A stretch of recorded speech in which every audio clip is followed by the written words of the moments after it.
Movie की शुरुआत एक बच्चे से होती है जो एक बर्फीली एरिया में जी जान से भागने की कोशिश कर रहा था। तब भागते भागते वो एक गड्ढे में गिर जाता है, जिसके बाद कोई जिंदा ही उसे उस बर्फ में दफना देता है। इसके बाद हम सीन कुछ दिनों बाद का देखते हैं, जहाँ एक न्यूज इंटरव्यू के दरमियान उसी बच्चे के माँ बाप अपने बेटे के गायब होने पर दुख जाहिर कर रहे थे, जिसके बाद से उस एरिया में लोगों के गायब होने की खबरें भी बढ़ने लगी थी, जिसमें अकेले लोगों के साथ साथ ग्रुप में गए सभी लोग भी अजीब तरह से गायब हो रहे थे। लेकिन सालों गुजर जाने के बाद भी इसकी वजह का पता नहीं लग पाया था। अब सीन कुछ दोस्तों पर आता है जो स्नोबोर्डिंग के चैंपियन थे। उनमें थे जेनी, एरिक, इनगन, माइकल और मॉर्टन।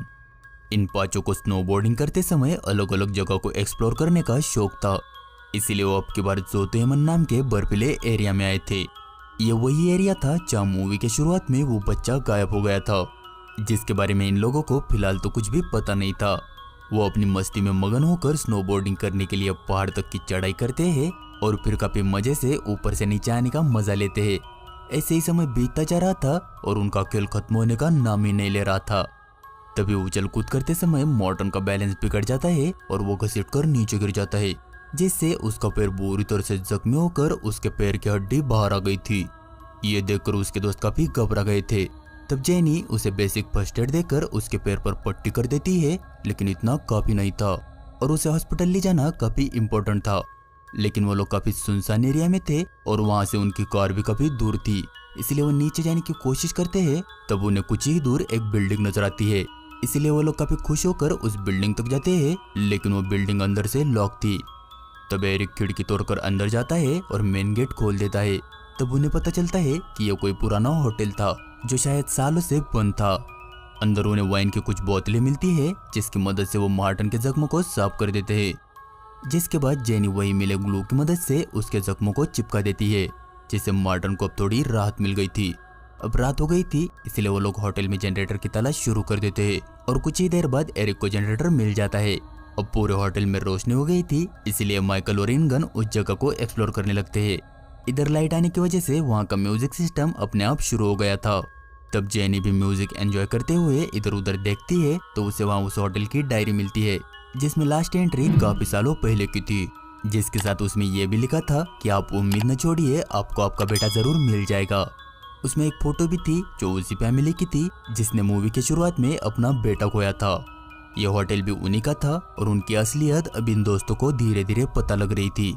वो सभी वहाँ काफी मजाक मस्ती करते हैं और काफी देर के बाद वही सोने का फैसला करते हैं। लेकिन माइकल और इनगन को अकेले में कांड करना था, इसलिए वो दोनों अलग से रूम में जाते हैं, जहाँ इनगन माइकल को पहले तो काफी चोट देती है, लेकिन सही समय पर उसे आगे बढ़ने से रोक देती है। ये देखकर माइकल गुस्सा हो जाता है और अकेले ही बाहर आकर शराब पीने लगता है। वहाँ म्यूजिक भी चल रहा था और गुस्सा होने की वजह से माइकल उसका वॉल्यूम बढ़ा देता है। अंदर इनगुन भी बाहर जाने के लिए तैयार हो रही थी, तब उसे वहाँ किसी के होने की आहट होती है, इसलिए वो जल्दी से बाहर जाने की कोशिश करती है। लेकिन तभी पीछे से कोई उसके ऊपर पिकैक्स से हमला कर देता है, जिससे इनगुन काफी घायल हो गई थी। वो जोर जोर से चिल्लाकर भागने की कोशिश कर रही थी, लेकिन बाहर लाउड म्यूजिक की वजह से किसी को भी उसकी आवाज नहीं आ रही थी, इसलिए उसके लाख कोशिश करने के बाद भी वो बच नहीं पाती और किलर अपने पिकैक्स से उसे मार देता है। अब सुबह हो जाती है, लेकिन इनगुन के मरने की खबर किसी को भी लगी नहीं थी।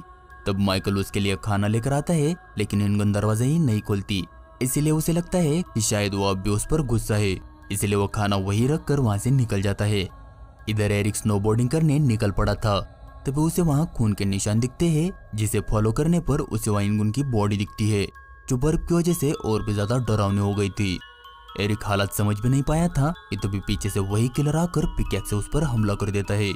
इधर जनरेटर का फ्यूल खत्म होने की वजह से होटल की लाइट्स डिम हो गई थी, इसलिए जेनी और माइकल जनरेटर के पास जाते हैं तो उन्हें वहाँ थोड़ा बहुत तो फ्यूल मिल जाता है, लेकिन इससे काम नहीं बनने वाला था, इसलिए वो दोनों वहाँ और फ्यूल ढूंढने की कोशिश करते हैं। तब उन्हें वहाँ एक ऐसा रूम मिलता है जिसके अंदर जरूरत की काफी सारी चीजें थी जो दिखने में नई लग रही थी। उसी रूम के अंदर एक और रूम था जिसके अंदर का माहौल थोड़ा अजीब था। ये देखकर वो समझ जाते हैं कि यहाँ हाल ही में कोई रह रहा था। वहाँ उन्हें पेपर में आए उस बच्चे की न्यूज भी दिखती है, जिसे देखकर उन्हें यहाँ कुछ गड़बड़ होने का एहसास होता है, इसलिए वो दोनों वहाँ से निकलने का फैसला करते हैं। तब जेनी इनगुन को लेने उसके रूम में जाती है, लेकिन इनगुन ने अभी तक दरवाजा नहीं खोला था। इधर माइकल मार्टन के पास जाता है, लेकिन मार्टन भी वहाँ से गायब था। तभी उसे एक दरवाजे के पीछे खून लगा दिखता है, इसलिए वो उसे चेक करने जाता है। तब उसे वहाँ मार्टिन दिखता है और वो बताता है कि यह खून नहीं बल्कि खाने की कोई चीज थी जो उसके हाथ से गिर गई थी। इधर जेनी के नॉक करने पर भी इनको दरवाजा खोल नहीं रही थी, इसलिए जेनी दरवाजे को धक्का देकर उस रूम में जाती है। तब उसे वहाँ काफी सारा खून पड़ा दिखता है, जिसे देखकर वो घबरा जाती है और सारी बात अपने दोस्तों को बता देती है। अब सभी लोग समझ गए थे कि वो यहाँ काफी बड़ी मुसीबत में फंस गए हैं, इसलिए वो इनगन और एरिक को अलग अलग ढूंढने लगते हैं। तब माइकल को अकेला पाकर किलर उस पर हमला कर देता है, जिससे वो किसी तरह बचकर वापस अपने दोस्तों के पास आ जाता है। तीनों को कुछ समझ नहीं आ रहा था कि वो किलर उनसे क्या चाहता है, और ऊपर से इनगन और एरिक का भी उन्हें कुछ पता नहीं था। इसलिए माइकल खिड़की से कूदकर बाहर से मदद लाने का फैसला करता है, लेकिन तभी बाहर के एक ट्रैप में उसका पैर फंस जाता है, जिससे वो बुरी तरह से चीख रहा था। तब वो किलर उसके पास आकर सीधा उसे मार देता है। ये देखकर जेनी और मार्टिन काफी घबरा चुके थे। वो समझ गए थे कि यह किलर सिर्फ और सिर्फ उनकी मौत चाहता है। अब जेनी खुद ही कुछ करना चाहती थी, और मार्टिन का पैर पहले से ही जख्मी था, इसलिए वो उसे किचन में बंद करके एरिक को ढूंढने निकल जाती है।